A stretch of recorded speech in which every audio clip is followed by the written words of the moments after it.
May 12, 1945. 6:30 in the morning. A railway siding near the village of Ashwell lay shrouded in mist as a freight train hissed to a stop. Inside the wooden carriages, 200 German soldiers sat in silence. For 6 long years, they had fought a losing war.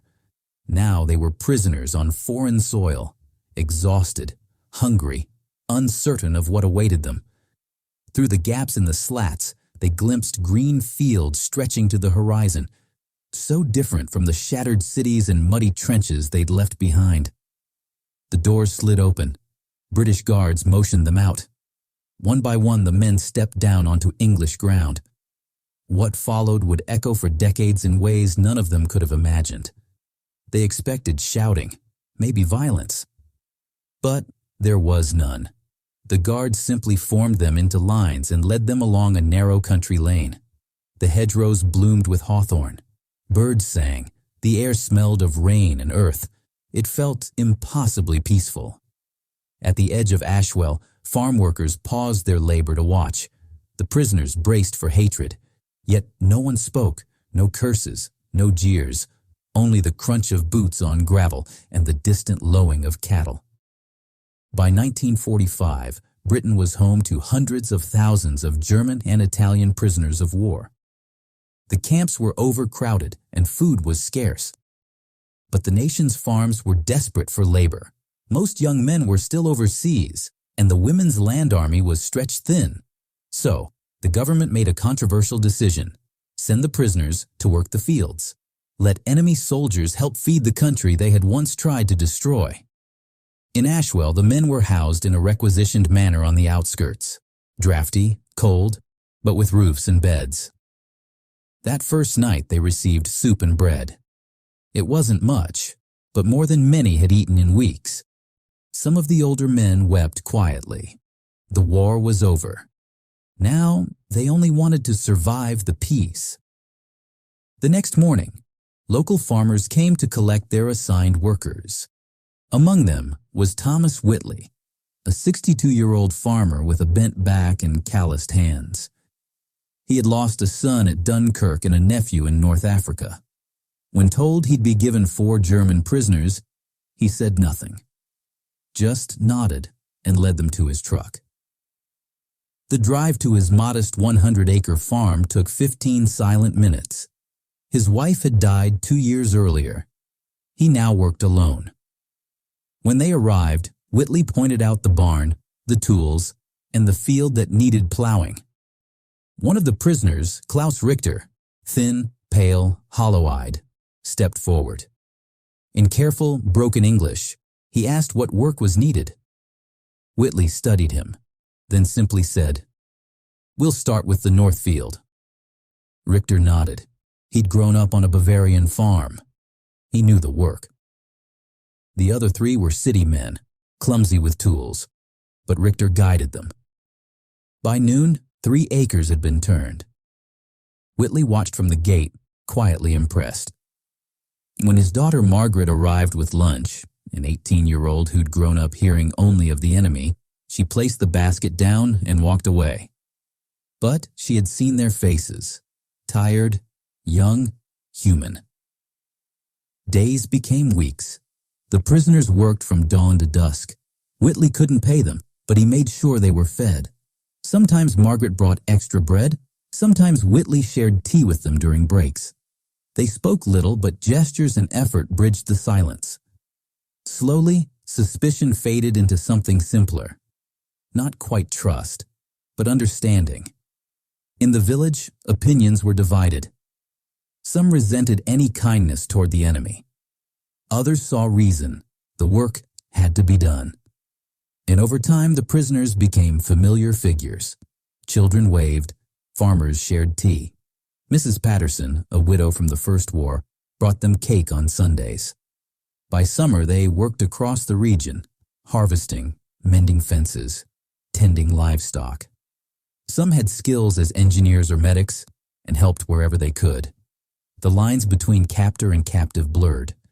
Richter, especially, grew close to the Whitley family. He worked tirelessly, with quiet purpose. He had a wife and 2 daughters in Germany, but hadn't heard from them in over a year. Sometimes Margaret saw his hands tremble when he thought no one was watching. One afternoon, she gave him a letter in simple English, offering to help him find his family after the war. Richter read it several times, then folded it carefully into his pocket. He thanked her softly in German. She didn't understand the words, but she understood. Not all stories were gentle. In the nearby village of Royston, a prisoner tried to escape. He was caught within hours and sent north to a harsher camp. It was a reminder that, despite the calm, the war's wounds were still raw. But for many, something had shifted.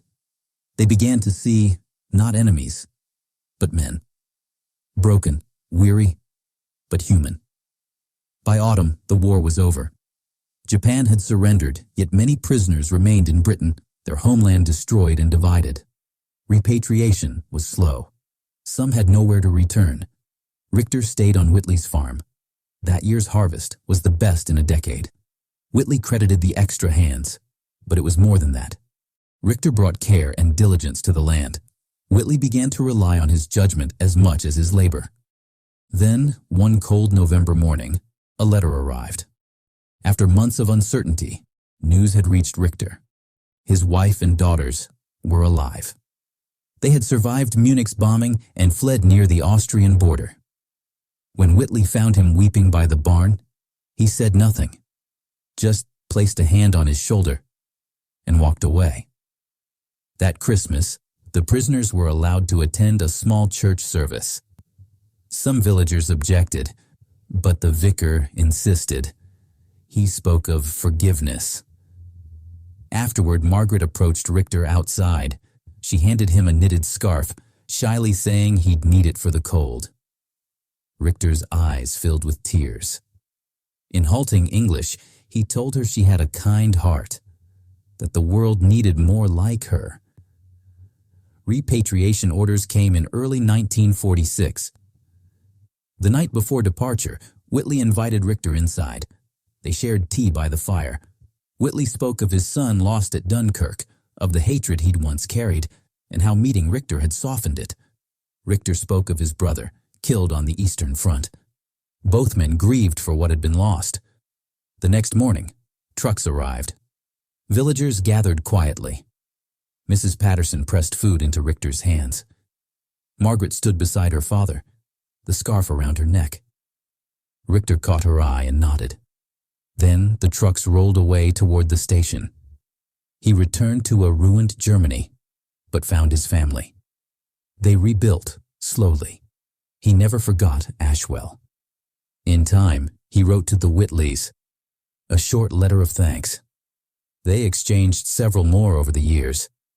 In 1958, Richter returned to England. He walked up the same lane as before. Whitley, now older, didn't recognize him at first, until Richter smiled. The two men embraced. Once enemies, now friends. Richter stayed a week, helping with the harvest again. Margaret, now married with children, invited him to dinner. They spoke little of war, mostly of life, of rebuilding, of peace. On his last day, Richter and Whitley stood together in the north field they had plowed in 1945. The wheat swayed gold in the wind. Whitley said, "Same field, same soil, but everything's changed." Richter nodded. Everything had. Across Britain, similar stories unfolded, of prisoners turned farmhands, of suspicion turned to respect. Some returned home and never looked back. Others kept friendships that lasted lifetimes. The people of Ashwell remembered the Germans who helped save their harvest. To some, it was sentimentality. To others, a reminder that even after years of war, compassion could endure. By the time Thomas Whitley died in 1967, Richter had visited 3 more times. At the funeral, Margaret read a letter he'd sent, speaking of gratitude, of mercy, of a scarf his daughters still kept safe. "The war," Richter wrote, "took much from me, my youth, my country, my certainty. But it also gave me something unexpected, The knowledge that even after everything, a man can choose mercy over hate. Today, the fields around Ashwell still grow wheat. The old barn still stands. The village has changed, as all places do, but the story remains. Not a tale of battles or glory, but of quiet humanity. Of a farmer and a soldier who discovered that even in the ruins of war, understanding could take root.